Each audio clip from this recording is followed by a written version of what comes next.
Hey, this is Jack, and this video is called, Is He Being Hot and Cold? Do These 3 Things.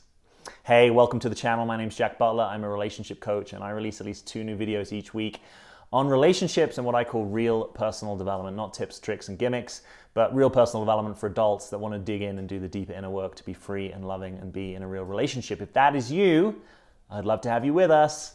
Boom, hit subscribe and then tap that bell notification so you hear of new videos as soon as they come out.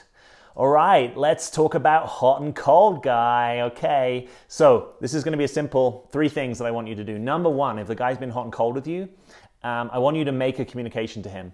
And the essence of the communication is, I want a real and committed relationship. Right? I want something serious.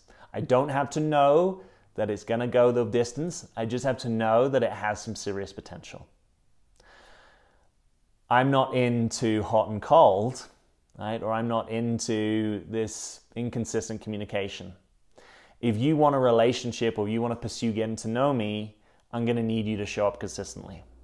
You do some variation of that. You put it in your own words. It's not like you need to try and get this word perfect to anything I'm saying. Find your own authentic version of it. But you basically, you make your position known. You take your stand, right? Now, then number 2, and this is sometimes the hard thing, is you stand by your stand, right? You kind of follow through with your actions. So you may give him an opportunity to respond, to be in contact with you, but you're going to notice that if he continues hot and cold, or he continues kind of casual, or if he's distant, drops off, and is just really not available for something that has a consistency to it, is that you actually take your stand and you downshift the connection. Right? You downshift the connection, you go no contact, or you're kind of willing to walk away. You're basically willing to back up your words with your actions. You don't say, hey, Mr. Hot and Cold guy, I don't like hot and cold. Then he says, all right, well, how about I give you a whole lot more hot and cold? And you say, hey, thank you so much for giving me hot and cold, because when I said I didn't want hot and cold, I was actually lying to you. I really love hot and cold. You know, every day I get in the shower and I basically just switch it back and forth between hot and cold all the time, because that's what I like. So I'm glad that you're doing that for me, right? You don't do that. You actually just say, hey, I know we talked about this. I noticed that this is continuing hot and cold, and I'm kind of not interested in that. I wish you all the best on your path. I don't want to be in contact with you anymore. You do it not from your place of, I hate you. You do it from your place of, I love myself. And there's nothing loving about me pretending to you that I'm up for something that I'm not really up for. So I'm going to love myself, and I'm going to love my own authenticity, and I'm going to downshift and go no contact. If you don't know how to go no contact, check out, I'll try and link it here, my video on how to go no contact, or it could be in the description beneath this video, or you can just Google Jack Butler go no contact, because that will help you with the actual way that you do that. But for this video, it's more about you just being clear. You're going to take your stand. 1, you make your communication. 2, you back it up with your actions. And then 3, you have this realization, which is what will give you peace to be able to go no contact and move on in your life. You realize that he's not your guy. Right? You basically really get it into your system, not just ideally cerebrally, but in more in an embodied and nervous system kind of way if you can, that your guy is going to want to show up consistently for you. That's part of being your guy.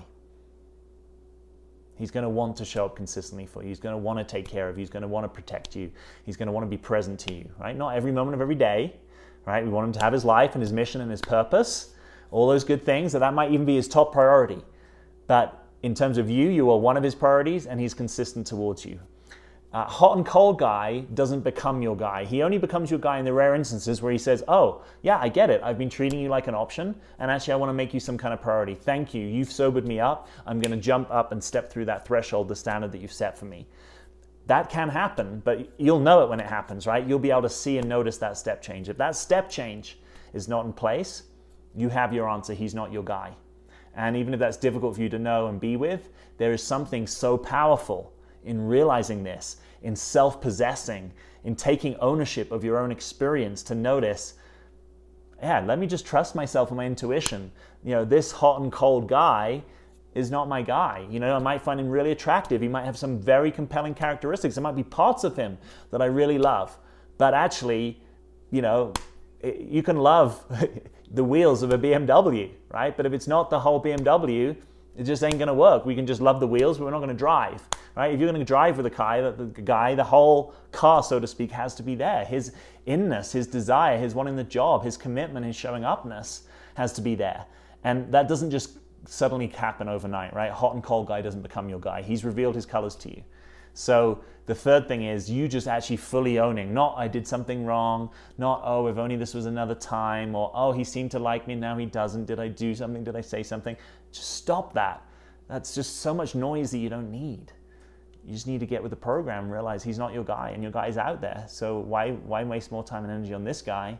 Wish him well, give him your blessings, hope he has an amazing life, hope he finds his person, right? That can even be a powerful situation to be like, wow, I get it, I'm not your person. I hope you find that.